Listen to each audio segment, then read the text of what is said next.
안녕하세요. 25-1 건축사 2교시 합격으로 최종 합격을 한 정명선이고요. 그, 인증을 하자면 등록증이 있습니다. 네. 이런저런 이야기 하기에는 지금 시간이 너무 없는 시점이기도 하고 바로 문제풀이를 하겠습니다.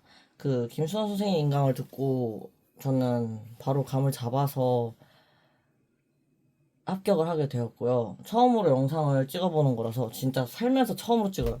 영상 자체에 대한 미흡함이나 그런 거는 이해 부탁드리고, 혹시 잘 안 보였던 부분이라든지 이해가 안 가는 부분들은 연락을 따로 주시거나 댓글을 달아주시면 제가 답변을 해드릴 수 있는 건 해드릴게요. 근데 저도 이게 시험을 3월에 보고 지금 9월인데 너무 그동안 일이 많았고, 사실 공부를 따로 더 하고 그런 거 아니고 시험 끝나자마자 바로 다 덮어버려가지고 까먹은 부분도 엄청 많거든요. 그래서 이제 기억을 더듬어서 영상을 제작을 하고 있습니다.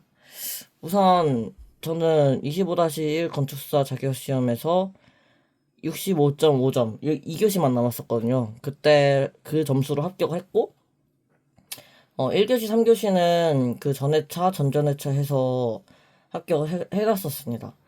네, 그래서 이제 시작을 해보자면, 이게 실제 시험장에서 제가 풀었던 시험지, 그러니까 문제지. 이거 이렇게 뒤에 이거 이렇게 있는 거 있잖아요.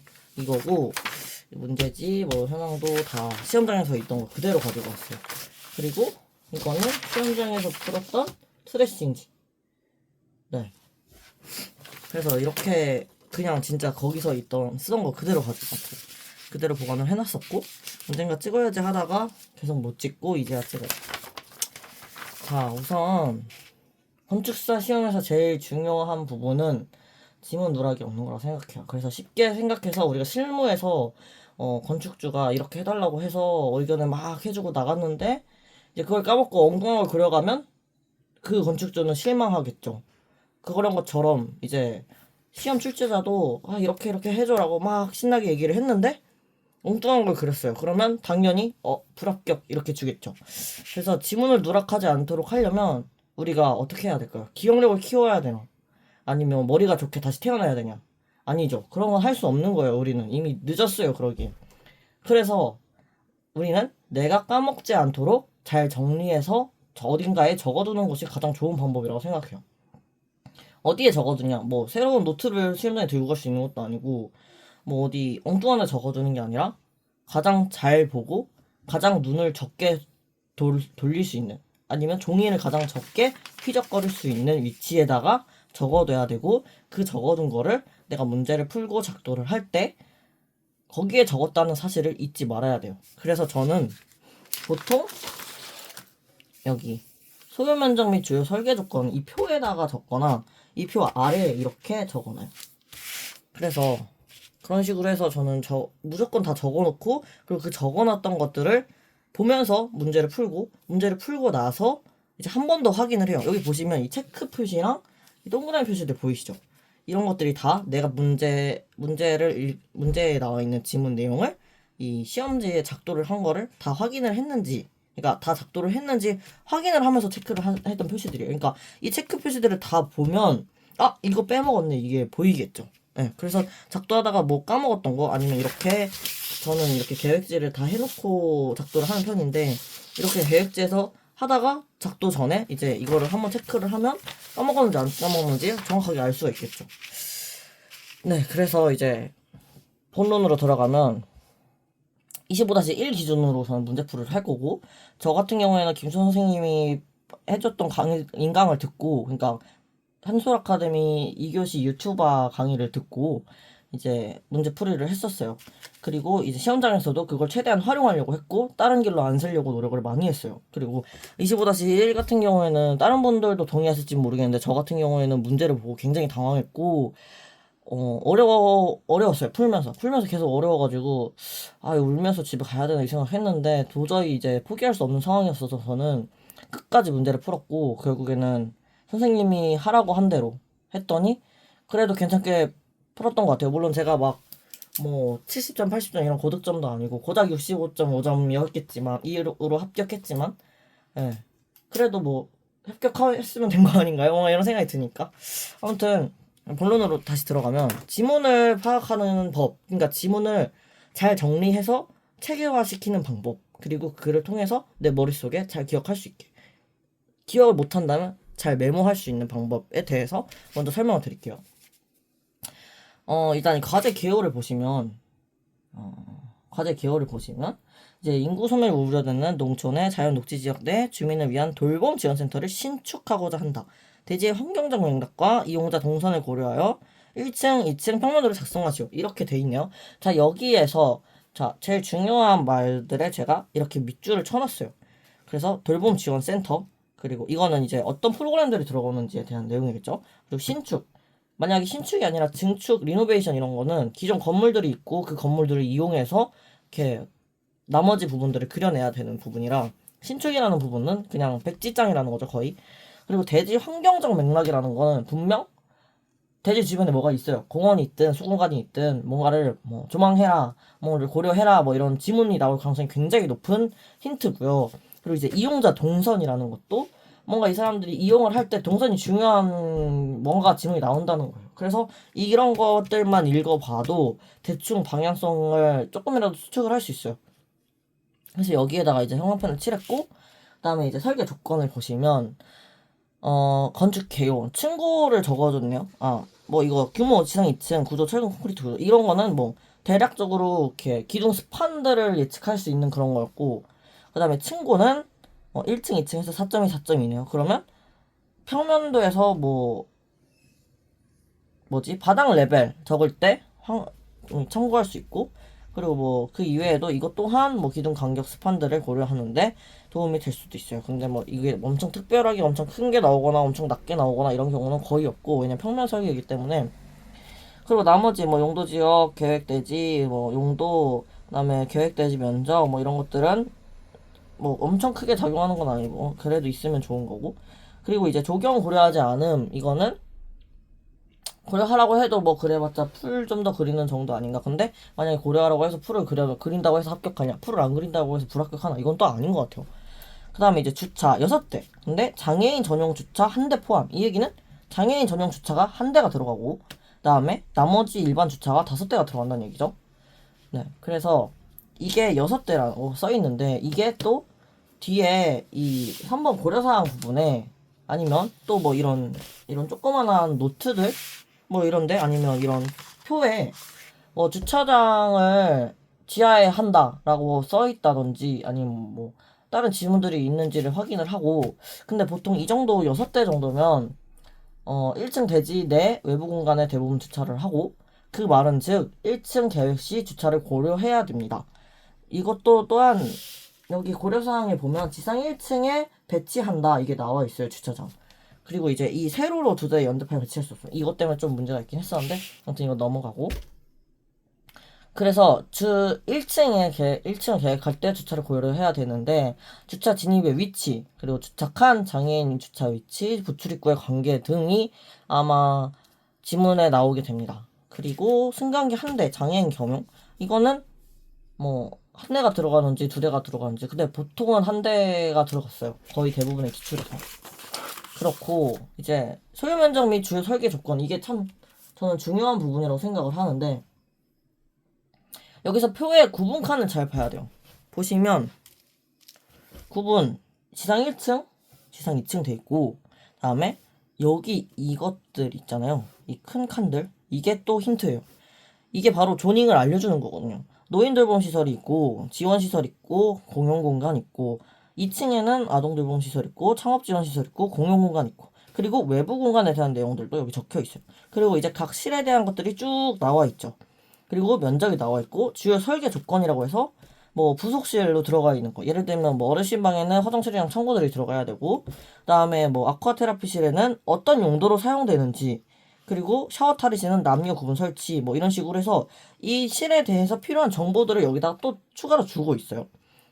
그리고 이제 여기 노트에다가 보면 뭐 보통 대부분의 기출에 나와 있죠. 5% 이내 증감 가능, 승강로 내부 치수 2.4, 2.4. 근데 장애인 겸용이라는 얘기는 이게 면적에서 빠진다는 얘기죠. 그렇고, 그리고 이제 작도를 할 때도 이 사이즈를 참고하라, 뭐 이런 얘기 같고요. 그다음에 이제 장애인 화장실 내부 치수도 제시를 해줬고, 일반 주차 구획, 그리고 장애인 전용 주차단 구획이 2.5에 3.3으로 되어 있어요. 그리고 이제 고려사항을 쭉 읽어보는데,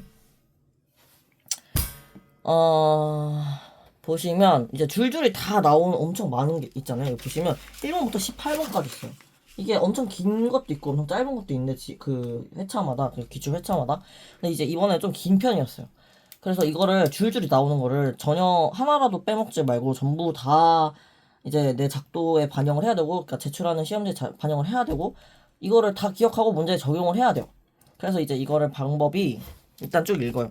그냥 진짜 눈에 이렇게 슥슥 읽으면서 대충 어떤 내용들이 있는지, 대충 큰 틀에서 어떤 걸 얘기하고 있는지에 대해서만 일단 첫 번째로 읽고, 그래서 이거 분위기를 파악하고 이 시험에 대해서 정찰하는 느낌으로, 찍먹하는 느낌으로 간을 봐야 돼요.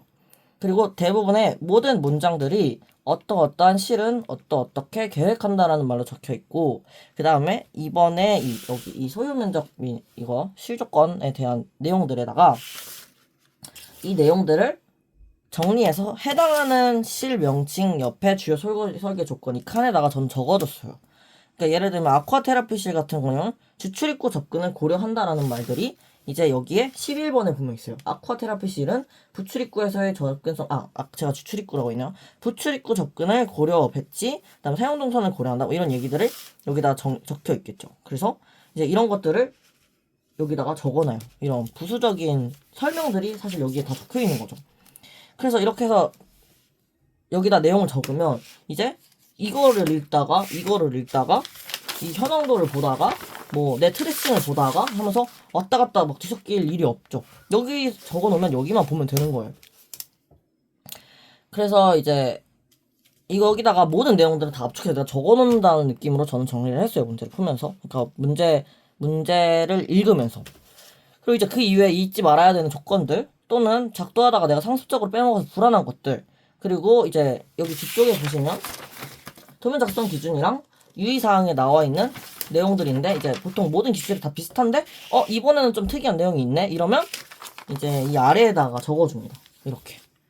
그래서 네, 아니면 이제 여기에 나와 있는 내용들인데 여기에 딱히 적을 만한 게 애매해 그러면 여기다 또 적어줘. 이렇게 해서 저는 이거 3개 정도를 적어놨고요. 그래서 이제 우리가 시간이 없잖아요. 뭐 엄청 고수라서 작도도 엄청 빨리 하고 문제도 완전 빨리 정확하게 잘 풀어요. 그러면 뭐 시간이 많겠죠. 근데 사실 시간 많아서 남고 막 엄청 문제를 잘 풀었으면은 이 시험을 보지 않고 이미 합격을 했겠죠. 그래서 중요한 거는 쓸데없는 시간을 줄여야 돼요. 그래서 표 아래에 적어서 이제 표 내용, 표 안에와 표 아래에 다 적어서 눈알 굴리는 시간, 종이 뒤적거리는 시간, 헤매는 시간 다 없애야 돼요.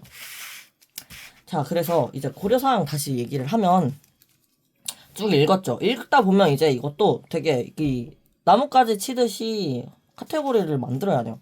보면 1번은 뭐 이격하에 배치한다. 뭐 이건 항상 거의 모든 기출에 1번으로 나오는 문제고, 그러니까 지문이고. 자, 2번부터 보시면 주차장, 진입마당, 주출입구와 주출입구 위치에 대한 내용, 맞이홀, 뭐 부출입구, 전동 휠체어 보관, 뭐 이런 내용들은 보통 1층, 그리고 1층 외부, 그리고 주차장, 그리고 주출입구로부터의 동선, 뭐 이런 큰 틀에 대한 내용들을 정리한 게 2번부터 8번. 그리고 9번, 10번은 이제 노인 돌봄 시설. 여기 이 노인 돌봄 시설 조닝에 대한 내용들이 9번부터 10번 이 두 가지에 대한 내용이고, 그다음에 이제 아쿠아 테라피실, 이거는 부출입구에서 접근성, 사용 동선 고려, 뭐 샤워 탈의실, 이거까지 해서 11번 이 빨간 줄까지가 1층에 대한 내용이고, 12번부터 17번까지는 2층에 대한 내용. 그다음에 18번은 이제 뭐 이런 거 작도할 때 좀 그려놔라, 아니면 노트라도 써라, 이런 내용이겠죠. 그래서 이 고려사항들을 제가 뭐 일일이 다 읊으면서 설명을 해드릴 필요는 없어 보여요. 왜냐면 이미 다들 지금 시점에서 이 문제를 처음 봤다고 하는 건 말이 안 되고, 다들 안다는 가정에서 풀이를 합니다, 이제. 자, 그래서 이제 지문을 쭉 읽었어요. 그 다음에 이제 우리가 또 열심히 봐야 되는 게 바로 대지 현황도겠죠. 대지 현황도에서 또 중요한 것들이 많이 있어요. 엄청나게 많은 힌트들이 있는 게 대지 현황도고, 이걸 보시면 이것도 제가 막 낙서를 했는데 왜냐면 시험장에서 풀었던 문제라서 이걸 보시면 일단 잘 봐야 되는 것들이 몇 개가 있죠. 자, 방위 표시 어디에 북쪽인지. 그래서 저 형광펜을 표시를 해놨어요. 아, 오른쪽 위가 북쪽이구나. 형광펜을 표시를 했고, 그다음에 도로의 위치. 아, 코너에 있는 땅이네. 그쵸? 그래서 도로의 위치를 보면서 이제 넓은 도로, 그다음에 좁은 도로, 주도로, 부도로 확인할 수 있죠. 그리고 이제 경사 있는지, 등고가 있는지. 그러니까 딱 봤을 때 등고는 없어 보여요. 그리고 경사가 있나? 그러니까 예를 들면 옹벽을 쌓아서 만든 그런 그러니까 고저차가 있나 보면, 자, 취락지구 0, 8m 도로 0, 계획대지 0, 자연녹지 0, 자연녹지 0, 밑에 10m 도로도 0, 아래 취락지구도 0. 모두가 다 0인 평지예요. 자, 이걸 파악을 했어요. 그래서 이제 이것도 이제 형광펜을 칠하면서 아, 여기 다 레벨 0 이거를 확인을 했고, 그리고 이제 주변에 뭘 있는지 좀 이렇게 정찰을 해야겠죠. 이게 좀 낙서가 많이 돼 있는데 지금 보시면 이제 건물이 있나? 그 제 기억에 23-2였나? 그때 주변에 이렇게 건물이 있었어요. 그래서 그 건물 간격이 뭔가 여기에 힌트였어요. 그러니까 이런 식으로 대지 맥락에서 얻을 수 있는 힌트를 찾는 거예요. 그래서 건물이 있나 확인을 하고 수공간 아니면 공원 아니면 뭐 숲 이런 식으로 조망 관련된 지문이 나오기도 합니다. 그리고 이제 주변을 확인을 했으면 이제 계획대지 내에 뭐가 있는지 또 확인을 해요. 보면 뭐 그간 기출에는 조경, 우물, 수공간 등이 주요 이제 캐릭터들이었고, 이번에는 바로 조경이 있네요. 보호수목 있고, 얘네들을 뭐 베어서 맘대로 쓰세요 뭐 이런 경우는 절대 없고, 보통 보호수목이면 아니면 조경, 우물, 수공간 뭐 이런 애들은 못 없애는 경우에 남겨놔요. 네, 그래서 없앨 수 없어요. 거기에다가 건물을 지을 수 없어요. 이런 내용들이 주기 위해, 이런 그 장애물을 주기 위해서 넣은 애들이에요. 네, 그래서 이제 그렇고, 지문을 보고, 토지 이용 계획을 생각을 해봐야 돼요. 그, 김 선생님 보시면 보통, 이제 종횡단면도 잘라가지고, 이 위치에 이렇게 해가 어떻게 들고, 이 위치에 어떤 것들이 위아래로 이렇게 구성이 되고, 이런 것들을 하셨는데, 저도 시험장에서 이제 하려고 시도를 했어요. 근데 이게 감이 안 오더라고요. 그래가지고, 포기했어요. 그날, 시험장에서. 그래서 이제, 저는 이제 오늘 영상이 그날 시험장에서 어떻게 풀었는지에 대해서 얘기를 하고 싶어서 찍은 거라서, 사실 문제풀이 정답 자체도 되게 뭐 합격할 정도였으니까 합격을 했겠지만 사실 정답은 아니에요. 제 문제풀이가. 그리고 더 좋은 답이 엄청나게 많을 거예요. 그리고 아쉽고 부족한 점들도 되게 많이 보여요. 근데 그냥 이제 시험장에서 어떻게 했는지에 대해서 뭐 생생하게는 아니지만 말씀을 드리기 위해서 하는 거기 때문에. 그래서 아무튼 김 선생님처럼 종횡단면도 잘라가지고 이렇게 다이어그램 만들고 그런 거 못했어요. 그날. 자, 그리고 이제 제가 2교시를 제일 마지막에 붙었고 2교시를 끝까지 감을 못 잡았어요. 그 이유가 모듈 때문이에요. 모듈을 진짜 모르겠는 거예요. 아, 이 모듈 어떻게 하라는 거야? 이러면서 진짜 열심히 모듈 때문에 1시간 반, 2시간을 쓴 날도 있었어요. 그러니까 모듈 잡느라 계획을 못하고, 그러니까 시간이 밀려서 3시간 안에 완도를 못했어요. 저 혼자 공부를 할 때. 그리고 이제 시험장 가서는 저는 앞선 2번의 시험에서는 그냥 대충 했어요. 그러니까 뭐 어째 완도는 해서 내야 되니까 빈 종이를 내는 것보다는 뭐 틀린 답이라도 적어서 내는 게 운 좋게 합격을 할 수 있지 않을까 이런 생각에 해서 그냥 그날은 뭐 그리드고 뭐고 뭐 모듈이고 뭐고 이런 거 다 뭐 엉망으로 해서 냈어요. 그러니까 이제 감을 못 잡고 헤맨 거죠. 그래서 제가 그동안 이제 그 합격 전에 연습했던 노트들을 좀 보여드리면, 이게 단면, 평면, 단면, 배치, 분석 다 풀었던 노트예요. 근데 평면이 제일 많아요. 그만큼 평면 공부 제일 많이 했는데 제일 늦게 합격했고 제일 감을 늦게 잡았어요. 그걸 발목을 잡았던 건 모듈이고. 그래서 보시면 뭐 여기도 이렇게 다 엄청 열심히 했어요. 근데 대부분 보시면 이게 모듈 때문에 이 막 계산하고 막 이런 것들이 대부분이고,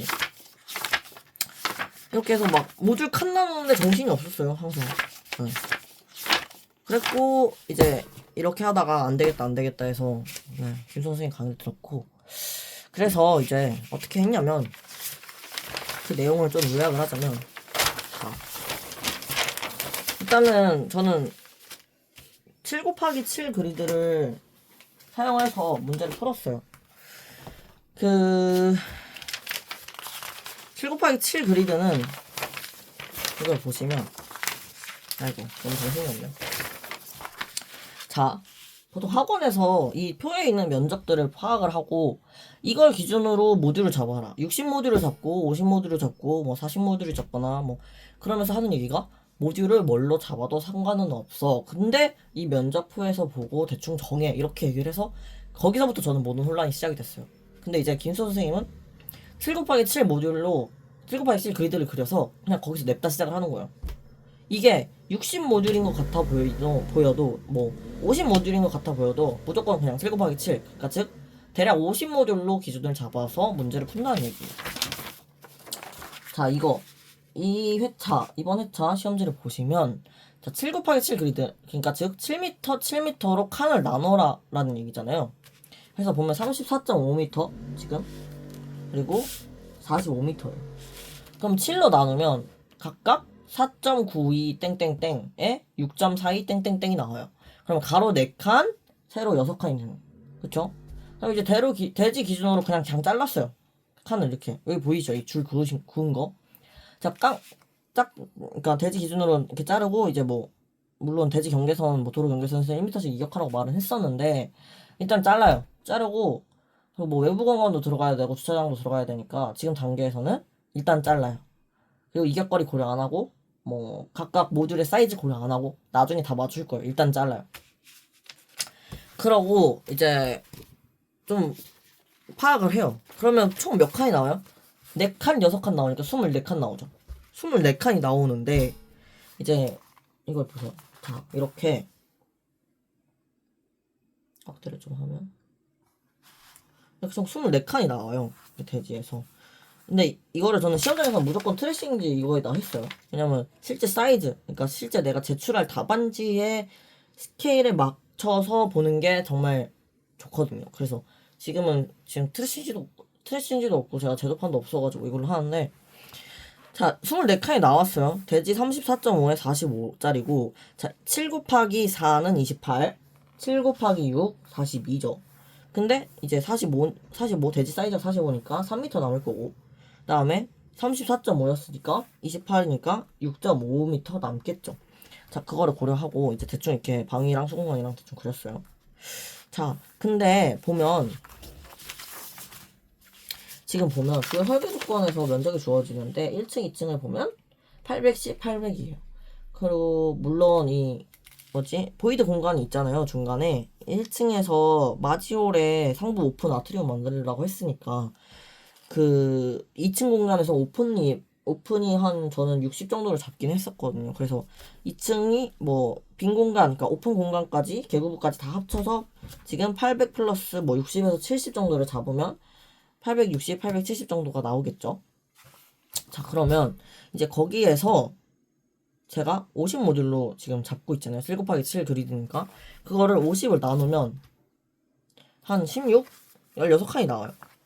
그쵸? 16칸이 나오고 16칸이 나오면 지금 4 곱하기 4면 16이잖아요. 그래서 16칸으로 계획을 해야 돼요.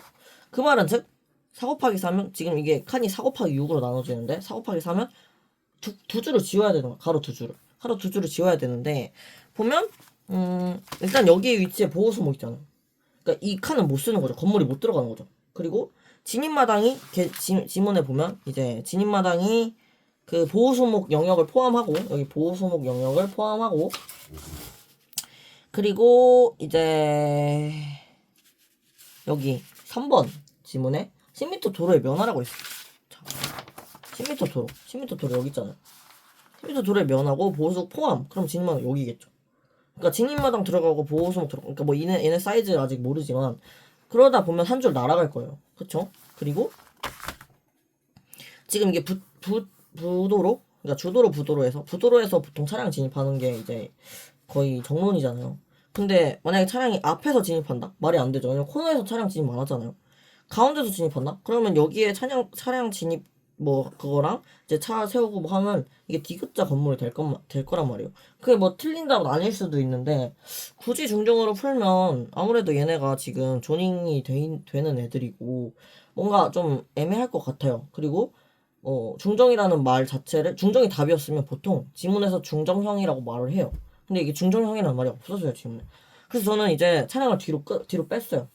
자, 차량 뒤로 빼면 주차 들어가고 뭐 어쩌고 해서 2줄 날렸어요. 그래서. 그러니까 위아래 날리면 이제 4 곱하기 4가 되겠죠. 그래서 4 곱하기 4가 됐어요. 그걸로 진행을 했고, 이제 모듈이 설정된 거잖아요. 그러면 4 곱하기 4에 50 모듈로 이제 칸 개수를 정한 거예요. 그러니까 칸 개수를 정한 것부터 시작을 하면 다 된 거죠, 사실. 그러니까 우리가 여기에다가 배치만 하면 되는 거죠. 실 배치하고 복도 위치 뭐 이런 것들만 고려를 해서 정확한 치수, 그러니까 각 실의 정확한 치수들을 조율을 하는 과정을 통해서 이제 어느 정도 완성도 있는 계획이 되는 거예요. 자, 그래서 보면 여기 표에서 자, 노인 돌봄 시설, 지원 시설, 공용 공간 이렇게 1층에 있어요. 얘네들을 보면 이제 공용 공간은 당연히 서포트하는 공간이죠. 어떻게 보면 메인의 그 프로그램들은 아니니까. 그리고 이제 노인이랑 지원 시설이 보통 메인 조닝이 될 거고. 그러면 이제 얘네 두 개가 있는데 근데 사실 지원 시설 말할 사람은 하나밖에 없어요. 네, 이거를 확인을 하시고. 그러면 보통 뭐 노인 돌봄 시설이랑 지원 시설이랑 다른 조닝이니까 아마 이 사이에 복도나 뭔가가 있지 않을까라는 추론을 해요, 저는. 이제 지문을 볼게요. 자, 마을 사랑방을 제가 아까 이 고려 사항을 쭉 정리를 한 거를 여기다 정리를 했으니까 이것만 볼게요. 마을 사랑방 보면 주민 공동 이용 시설이면서 자, 보호 수목 조망이라고 적혀 있어요. 이 얘기는 위치가 정해져 있다는 거죠. 자, 여기서 볼게요. 보호 수목 어디 있어요? 여기밖에 없어요. 보호 수목 볼 수 있는 애? 이 칸밖에 없어요. 왜? 여기까지 튀어나오냐? 아니죠. 왜냐면 뭐 굳이 뭐 여기다가 마을 사랑방 만들고 보호수목 만들고 진입마당 만들면 진입마당에서 뭐 주출입구 만들고 마지올 만들고 그러면 뭐 어르신 방이랑 해가지고 복합적으로 이제 큐브가 안 맞아요. 그래서 마을 사랑방이 여기에 있는 것보다 여기에 있는 게 당연히 좀 직감적으로도 이게 맞는 것 같죠. 좀 이상하니까 여기는. 그래서 여기다 넣었어요. 마을 사랑방 65제곱미터 여기에 들어갔어요. 그래서 정해진 거예요. 얘는 딱 정해줬어요. 위치를 정확하게 알려줬어요. 그리고 이제 다음 노인돌봄 시설 보면 자, 노인돌봄 시설 안에서도 공동거실, 어르신방, 주방, 식당 주방 이 공간은 하나의 영역으로 간다고 지문에서 나와 있어요. 10번 지문에 나와 있어요. 자, 그리고 9번 지문에서 어르신방 위치를 정해줬어요. 뭐라고? 진입마당을 면해라. 그러면 여기서 보면 자, 진입마당은 보호수목 포함한다고 지문에 나와 있었고 그렇다면 진입마당은 여기 어딘가에 있을 거고 그리고 이제 어르신방은 또 진입마당을 명하나래요. 그러면 대충 이렇게 남쪽 방향에 배치가 되겠죠. 근데 남자 어르신, 여자 어르신 따로따로 있어요. 그렇죠? 근데 뭐 여기가 먼저인지 여기가 먼저인지는 뭐 정확하게 답은 없지만 저 같은 경우에는 사실 여자 어르신 방을 안쪽에 배치한 이유가 뭐 여기는 창이 있고 여기도 창이 되고 여기도 창이 되고 여기도 창이 되는데 기왕이면 거실 창가가 있는 거실 쪽이 넓으면 좋지 않나 뭐 이런 생각이 들어서 여자 어르신이 보시면 여자 어르신 방이 좀 더 커요. 55. 아니, 여자 어르신 70, 남자가 55니까 여자 어르신 안쪽에 넣고 남자 어르신 바깥쪽에 넣어서 거실 좀 더 크게 쓰자 이렇게 해서 여기다 배치를 했어요. 자, 그리고 그러면 이게 하나의 조닝이 되기로 했잖아요. 식당, 주방, 거실, 어르신방이 하나의 구역이 되기로 했기 때문에 그래서 어르신방 위치 정해줬죠. 어르신방 위치 위에 거실 있겠죠, 당연히. 여기 위에 바로 식당 있으면 좀 동선이 이상하기도 하고 그리고 식당 주방을 제일 위로 뺀 이유는 이제 또 이쪽에 차량이 오고 갈 수 있기 때문에 이제 하역까지 고려를 한 것도 있었어요. 그래서 이제 이 위치가 어느 정도 정해져 있는 거죠. 네. 그래서 어르신방 남자 55제곱미터, 여자 70제곱미터, 그리고 거실 100, 식당 주방에서 50 이렇게 해서 이렇게 쭉 일단 배치가 됐어요, 공간이. 그러니까 실 위치가 정해졌고 자, 주차가 여기로 들어가고 이제 휠체어 공간 뭐 이렇게 해서 쭉 그런 지문 관련해서도 나와요. 그래서 여기는 그냥 들어가요. 그러니까 뭐 따로 뭐 설명 크게 할 필요 없이 그냥 들어가요. 자, 그 다음에 보면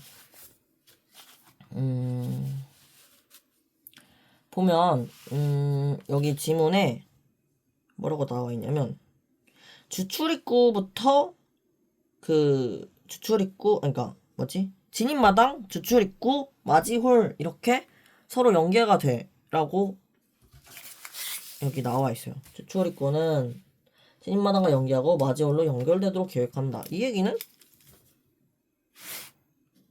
주출입구 있고, 그러니까 진입마당 있고, 주출입구 있고, 맞이홀로 연결이 된다. 그러니까 이렇게 쭉 선형적인 공간 구성이 된다는 거를 지문에서 알 수 있어요. 그렇다면 자, 우리가 아까 여기에서 어르신방 잡혔고 마을상 잡혔고, 그럼 여기밖에 주출입구가 갈 데가 없죠. 왜냐면 주출입구는 진입마당에서 연계된다고 했으니까. 자, 연계되고 그럼 주출입구 여기고, 그럼 당연히 마주를 여기겠죠. 마주를 여기면, 근데 또 여기 이 기출에서 좀 특이한 게 로비나 홀 공간에 대해서 제시하지 않았어요. 이 표에서 소유 면적, 실 뭐 이런 거에서. 그러면 사실 뭐 마지홀이라는 공간 자체가 로비 역할도 할 수 있다는, 로비 역할을 한다는 거죠. 그리고 이제 홀이랑 로비 지문이 없는데 따로 넣을 이유도 없는 거죠. 왜냐면 그럼 면적이 오버되니까. 그래서 마지홀 근처에 코어 있으면 좋겠네, 여기에 넣었어요.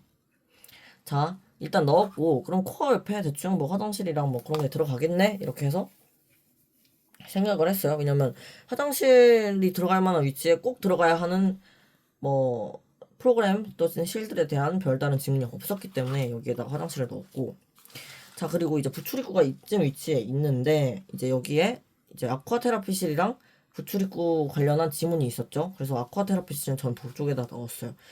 네, 그렇게 해서 이제 샤워 탈의를 통해서 아쿠아 테라피실을 진입을 하는 걸로 계획을 했어요. 왜냐면 보통 왜냐면 여기에 이용자 동선 고려하라고 했잖아요.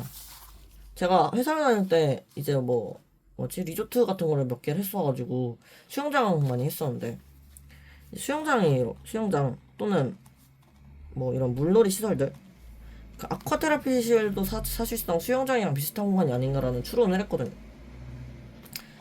이렇게 물공간이에요. 그러니까 뭔가 수영복을 입고 들어가야 되는 공간인 거죠. 그러면 우리가 수영장에서 보통 뭐 선생님 공간이나 아니면 뭐 다른 뭐 메인 출입구가 아닌 그런 곳들은 뭐 따로 뭐 그런 것들이 있을 수는 있어도 동선이 메인으로 우리가 수영복을 입고 입장한다는 생각에서는 보통 탈의를 해요. 그렇죠? 탈의를 하고, 그러니까 문을 들어가서 탈의를 하고, 그다음에 샤워실에서 샤워를 하고 수영복을 입은 다음에 수영장으로 들어가죠. 사실 이게 맞는 동선이라고 생각을 해서 저는 아쿠아 테라피실도 따로 뭐 출입구가 특별히 있는 거는 뭐 굳이 언급하지 않았고, 그냥 이렇게 그렸어요. 탈의실, 샤워실, 물. 그러니까 아쿠아 테라피 있고, 남자 여자 구분돼야 되니까 탈의, 샤워, 이렇게. 그래서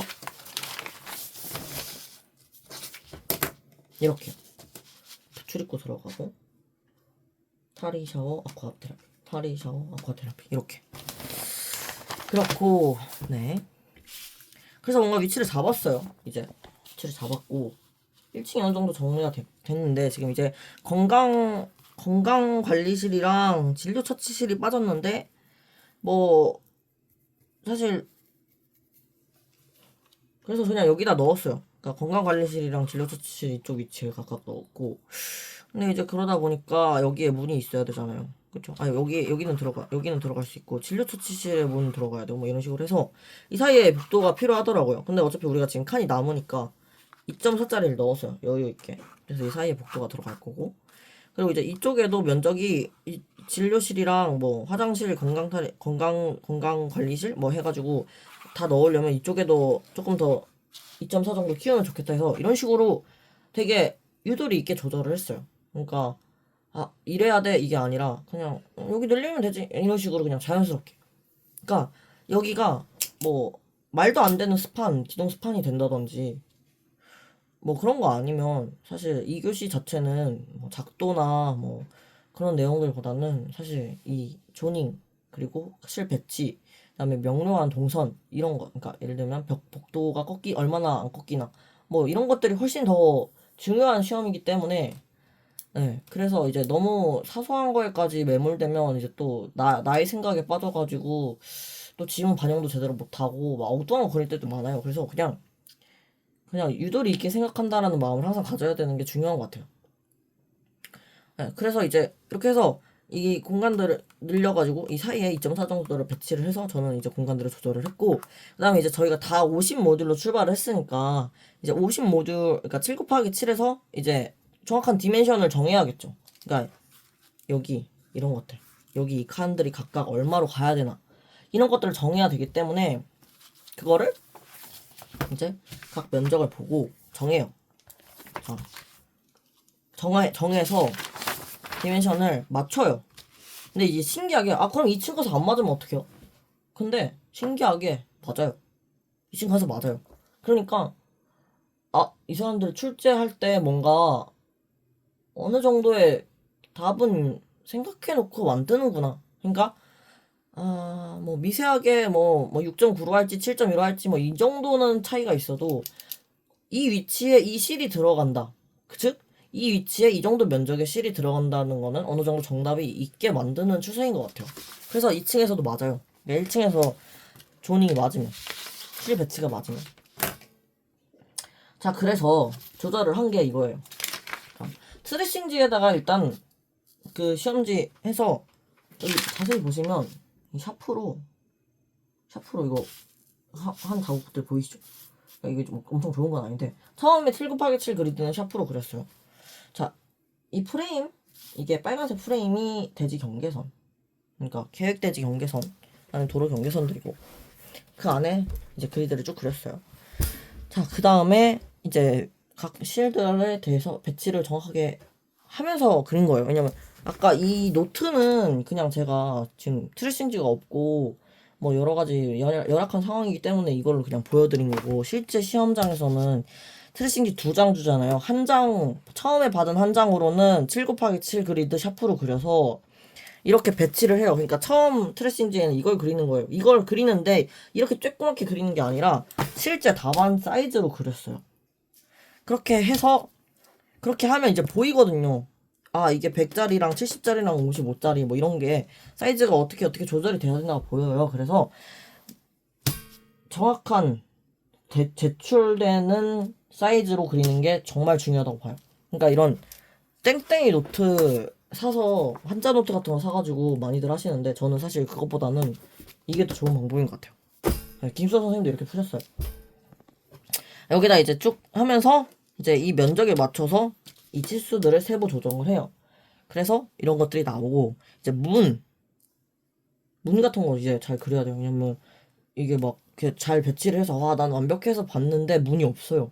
그러니까 들어갈 수가 없어요. 문이 없다는 건 문을 안 그렸다는 게 아니라 문을 그릴 수 없는 뭐 그런 배치단들을 그릴 때도 있거든요. 그래서 잘 확인하셔야 돼요. 그렇게 해서 이렇게 세부 치수를 조정을 하고 1층 실 배치를 했어요. 그리고 2층으로 넘어가서 이제 2층에서 이 치수들을 그대로 가져오라는 1층 치수를 그대로 가져와서 2층에서 그리겠죠. 그러면 이제 여기서는 좀 더 수월해요. 2층이. 왜냐? 자, 마지올 위에 상부 오픈하라고 했었죠. 그대로 오겠죠. 여기에. 그 다음에 코어 위치 그대로 올라오겠죠.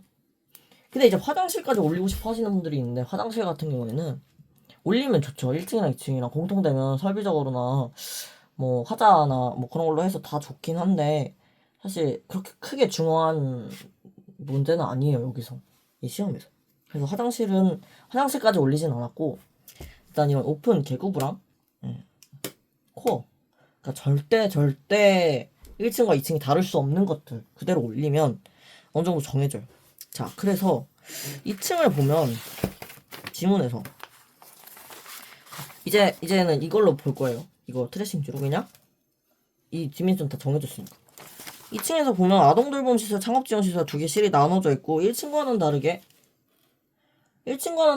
창업지원시설, 아동돌봄시설 둘 다 실이 굉장히 많아요. 자, 그래서 아동돌봄시설이랑 창업지원시설이랑 둘이 다른 조닝이 되겠죠.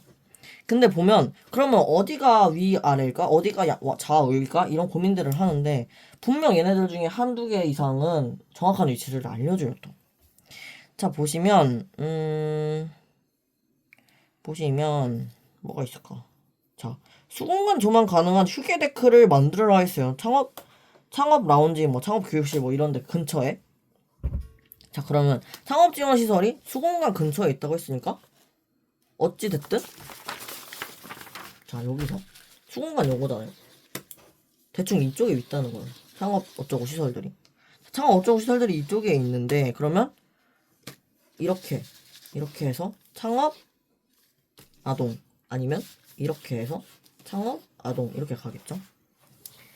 자, 근데 이제 수공간 조망에 대한 내용들을 창업 지원 시설에서 얘네가 지문에서 던졌고, 그 다음에 뭐 나머지 것들은 뭐 특별히 다른 내용들이 없어요. 뭐 어떻게 해라. 근데 또 하나 창업 교육실이 8m 도로에 면하래요. 자, 그러면 또 힌트가 됐죠. 자, 이제 가로로 나눌 것이냐 세로로 나눌 것이냐가 정해진 거예요.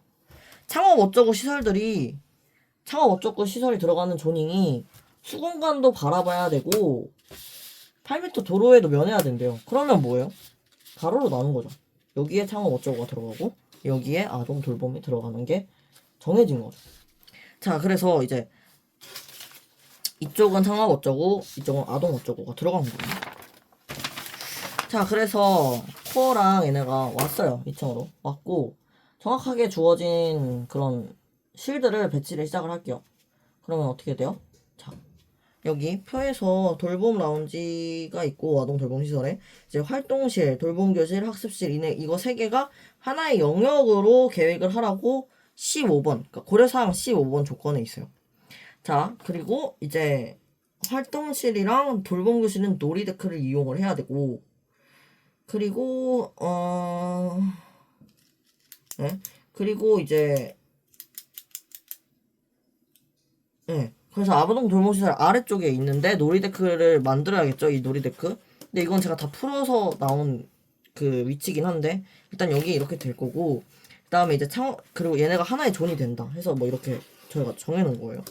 근데 이제 또 심지어 놀이데크는 위치를 따로 주진 않았어요. 아, 위치를 줬네요. 16번에 놀이데크는 10m 도로의 면에서 설치하라고 했고 돌봄교실과 활동실에서 이용이 가능하다. 그러니까 돌봄교실과 활동실에서 이용이 가능하도록 한다고 이런 식으로 해서 여기 안에서 이제 조닉이 되는 거예요. 그러니까 10m 도로에 면하면서 뭔가 이렇게 이 아래쪽에 아동 시설이 들어가기로 했으니까 이 안에서 이제 와리가리 하면서 퍼즐을 맞추는 거고. 자, 그 다음에 이 위에 또 보면 창업 관련된 시설들이 들어가는데 이제 창업 교육실은 8m 도로에 면하래요. 근데 면적이 100이에요. 그러면 이제 면하라고 했으면 보통 넓은 쪽이 가까이 붙어 있는 걸 면한다고 생각하잖아요. 그래서 이제 이렇게 위아래로 배치를 했고 그다음에 이제 미디어실 60제곱미터 들어가고 그리고 얘네들은 뭐 따로 뭐 큰 지문은 없었어요. 그쵸? 미디어실 따로 지문은 없었고 대신 이제 동아리방은 수공간을 조망하래요. 13번 지문. 그리고 12번 창업 라운지는 동아리방과 미디어 제작실을 연계한 개방형 평면. 개방형 평면이 뭐예요? 문이 없고 벽이 없는 평면을 개방형 평면이라고 하죠. 그리고 그러면서 이제 수공간 조망해야 된대요. 수공간 조망 가능한 휴게 데크를 설치해야 된대요. 근데 수공간 여기 있잖아요. 수공간 여기 있고 자, 동아리실이 아까 동아리방이 13번에서 수공간 조망하라고 했죠. 그럼 저는 여기 코너에다 넣었어요. 확실하잖아요. 그러니까 사실 여기에 넣어도 답이고 여기에 넣어도 답인 것 같긴 한데 저는 정말 확실하게 하고 싶어서 여기에 넣었어요. 왜냐면 한양도에서 수공간을 이런 모양으로 그렸어요. 그러면 여기가 제일 정확한 거 아닌가? 뭐 이런 생각이 들어서 일단 동아리실 여기다 넣었고 자, 그리고 동아리방 넣었고 그다음에 얘네가 창업 라운지, 동아리방, 미디어 제작실 서로 연계하라고 했어요. 창업 라운지, 동아리실, 미디어 제작실 서로 연계하라고 했으니까 저는 이렇게 배치했어요. 왜냐면 동아리실 여기 있으면 창업 라운지 가운데 있어야 되고 창업 라운지 가운데 있으면 미디어실 여기에 있어야 되죠. 그래서 이렇게 배치를 했고 자, 그리고 나머지 공간들 있잖아요. 아까 말씀드린 미디어실이랑 영상 편집실 같은 경우에는 따로 지문이 크게 없었어요. 그냥 얘네 하나의 존 안에 들어간다 뭐 이 정도가 있었고 네. 그리고 이제 또 다시 밑에 또 정리하면 자, 놀이데크는 10m 도로의 면에서 접했고 아까 설명드렸듯이 그 다음에 얘네 둘에서 이용 가능해야 되고 그 다음에 돌봄센터는 코어에 면하래요. 17번 코어에 인접하여 계획하래요.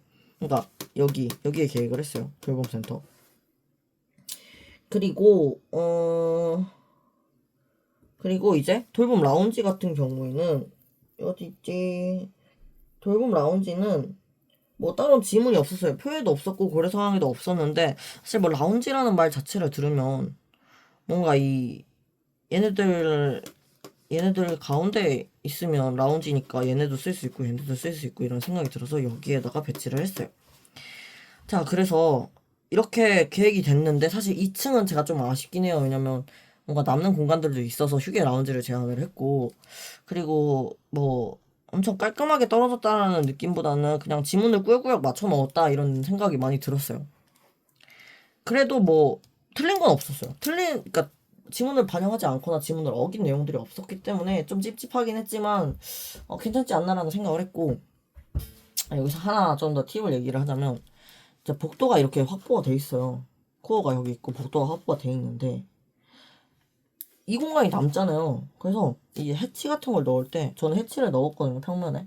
그러니까 이제 라운지, 홀, 복도 뭐 이런 애들은 해치를 넣었어요. 라운지, 로비, 홀, 복도는 해치를 넣었어요.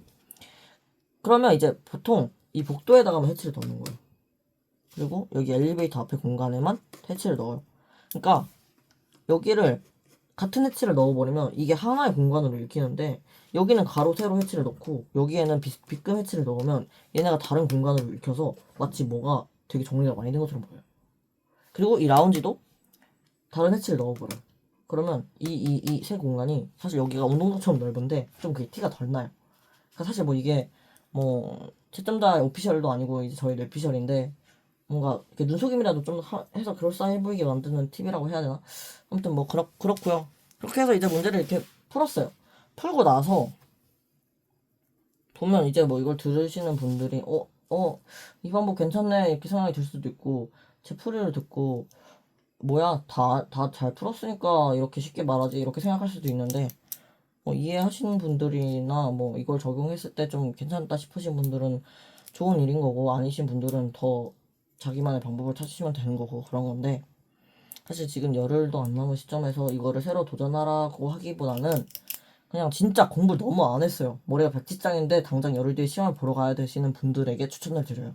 아니면 뭐 안타깝게도 다음 시험을 또 보셔야 되는 분들이 이거를 좀 보시고 이제 이렇게 해볼까? 뭐 한 시험 100일 넘게 남았을 때 한번 도전을 해보셔도 좋을 것 같아요. 자, 그래서 그 이외에 또 한 몇 가지 팁들을 제가 이제 뿌리고 마무리를 할 건데 노트를 저는 적었어요. 평면에 적었는데 왜냐면 그 루버 설치 그다음에 저는 사실 여기 나오거든요. 어디 있지? 장애인 무장애 에너지 계획 뭐 어쩌고 저쩌고 이런 내용들이 나오기 때문에 루버랑 뭐 경사로 그러니까 램프 장애인 램프 뭐 이런 거 만들어라 이런 얘기예요. 사실 저 질문이. 근데 이제 그리기도 귀찮고 그릴 시간도 없다. 그러면 이제 여기다 적는 거예요. 뭐 남측에는 수평 루버, 동측 서측에는 수직 루버를 설치를 했다. 그리고 저 같은 경우에는 장애인 램프 그리기 너무 귀찮고 장애인 램프 그리면 뭐 일반인들은 계단도 있어야 되잖아요. 출입구에 또 그거 언제 그리고 있어요. 너무 귀찮아서 그냥 평지를 했어요. 그러니까 레벨을 다 0으로 했어요. 0, 4.2 돼 있기 때문에 근데 이제 비 어떻게 할 거야? 비 다 들이치면 어떡할 거냐 해서 그냥 이 건물 주변에 1층에는 트렌치 설치를 해서 빗물 계획을 했다. 이런 얘기를 했고 그다음에 이제 생각해보니까 이제 제출해야 되는데 방화슈터 안 그린 게 생각이 난 거예요. 왜냐면 피난 안전 방화구에 뭐 하려고 했으니까 그래서 방화슈터를 뭐 뭐지 이런데 마지올이나 뭐 이런 쪽에 계획을 한다 뭐 이런 내용들을 적었던 기억이 나고 그다음에 이제 해치랑 주안점 표현들을 작도를 했어요. 그러니까 해치는 아까 말씀드렸고 주안점 같은 경우에는 작도를 같이 해주면 좋은 게 내가 문제 풀면서 빼먹은 게 있나를 확인하는 뭔가 그런 기회가 될 수도 있고 사실 또 이렇게 정리를 해주면 채점자들도 굳이 뭐 자기가 이렇게 눈 씻고 찾아보지 않아도 확 보이니까 채점하기 수월한 것도 있다고 생각을 했어요. 그래서 이런 식으로 표시를 했어요. 화살표로 진입마당 면함, 그 다음에 진입마당은 10m 도로 면함, 그 다음에 마을사랑방은 보호수목 조망 이런 식으로 해가지고 주안점이랑 아이콘들을 넣어서 표현을 해줬어요. 그리고 이제 하나의 영역 같은 거 있죠. 이런 것들도 이제 저는 점선자를 사용을 했는데 점선자로 줄을 그어서 X로 하나의 영역 이렇게 표현을 해줬어요. 여기 왜냐면 이번 회차 같은 경우에 하나의 영역에 대한 언급이 되게 많았어요. 여기도 하나의 영역이 있었고 여기도 하나의 영역이 있었고 해서 그런 것들을 다 표현을 해줬습니다. 자, 그래서 뭐 이 정도로 좀 하다 보니까 엄청 길어졌는데 이 정도로 해서 평면을 했었고, 그리고 보시면 제 단면도 단면 제일 먼저 붙었고 60점으로 붙었거든요. 그래서 좀 쪽팔리긴 한데, 그러니까 뭔가 설명을 하기엔 쪽팔리긴 한데 운 좋게 붙은 느낌이라. 저는 가단면 안 그렸어요. 왜냐면 사람들 다 가단면 그렸냐 안 그렸냐 이런 얘기를 너무 많이 하는데 가단면 안 그리고, 단면 같은 경우에 이것도 제가 언제였지? 24-1 문제지예요. 그 시험장에서 풀었던 거. 시험장에서 이렇게 풀고 가단면 안 그리고 바로 작도했거든요. 그러니까 이게 내가 머리 좋지? 이런 게 아니라 이렇게. 그러니까 저는 극한의 효율을 따지는 성격이라서. 보이세요? 형광펜 친구.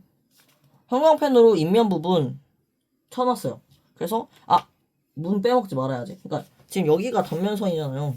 단면선으로 위를 보는 거니까 이쪽이 다 보이니까 이런 인면들을 빼먹지 않는 게 은근 되게 좀 점수에 영향을 주는 것 같더라고요. 왜냐면 제가 작도 실력이 막 그렇게 좋은 편도 아니고, 그런데 3교시는 사실 작도빨도 크고 누락도 엄청 하면 안 되는 그런 게 엄청 강한 과목이라서, 그래서 인면에 뭐뭐 들어가는지, 그리고 EJ 넣어야 되고, 그리고 단면 부분들, 잘리는 부분들 다 빨간 동그라미 해놨어요. 그 말은 즉, 이 부분에는 벽이든 유리든 문이든 다 들어가야 된다. 계단이든. 그래서 이거 다 빨간 동그라미 해서 이제 놓치는 거 없이 하려고 했고요. 그리고 이제 기존 도서관 부분들은 치장벽들 마감해서 인테리어로도 활용한다. 전층 이렇게 해서 그런 지문들도 이렇게 적어가지고 빼먹지 않으려고 노력을 했어요. 자, 그리고 이제 이쪽 같은 경우에는 루버 설치하라고 지문에 있었던 것 같고, 그 다음에 이제 이 개구부, 그러니까 보이드 공간, 이제 바닥이 뚫려 있는 공간들 같은 경우에는 난간 빼먹으면 안 되잖아요. 그래서 난간 이렇게 적어놨어요. 왜냐면 난간 보이는 것들. 그리고 이제 계단 같은 경우에는 제가 되게 추천하는 게 올플랜 유튜브에서 계단 작도법, 그거 엄청 추천드리고요. 저도 그거 해가지고 맨날 계단 헷갈렸는데 그걸로 이제 끝냈어요. 그 다음에 여기 같은 경우에서도 이제 커튼홀 창호 하라고 해서 이렇게 적혀 있으면 또 안 보이잖아요. 그래서 이제 여기도 형광펜 칠하고 이렇게 점선으로 해서 커튼홀 창호 했고, 이제 방어구획도, 점선이 방어구획이 있네. 방어구획도 점선으로 해서 표현을 했고, 그 다음에 이제 이쪽 캔틸레버 테두리 이런 것들도 다 표시를 했고. 그래서 이제 제가 이 말을 그냥 요약을 하자면, 가단면을 그릴 시간이 없다, 가단면 버려야 된다, 그러면 생으로 이제 내 두뇌 싸움 하지 말고 이 지문들 있죠. 지문을 철저하게 부분 평면도 여기에다가 반영을 해서 안 까먹게 그려놓자. 그게 팁이라면 팁입니다. 그래서 그렇게 했고, 네. 1교시 배치 분석 이런 거는, 분석은 제가 그때 24-2에서 붙었는데, 분석 중정으로 풀었어요, 그때. 그래서 분석은 완전 그냥 틀린 답을 냈지만, 배치에서 좀 운이 좋게, 다 들어가고, 다 풀리고 좀 좋은 날이었어가지고, 그래서 잘 됐고, 그래서 배치가 캐리해서 분석이 그냥 응원의 점수를 받았는데도 합격을 했어요. 그때 62점인가 63점 총점으로 합격을 했고. 그래서 이제 사실 건축사 시험이라는 게 열심히 공부해서 붙는 시험이기도 하지만 사실 운이 많이 작용하거든요. 예를 들면 조금 공부를 부족하게 했는데도 그날따라 뭔가 손이 잘 풀려서 잘 됐다 이런 경우도 엄청 많기 때문에 저는 착하게 살려고 노력했고, 네. 좀 좋은 행운이 나에게 왔으면 이런 생각을 되게 많이 했어가지고, 그래서 공부도 열심히 하고, 네, 착하게도 살고 행운이 나에게 오길 간절히 기도하면서, 네, 남은 열을 잘 마무리하시고 다들 좋은 결과 있으셨으면 좋겠습니다. 감사합니다.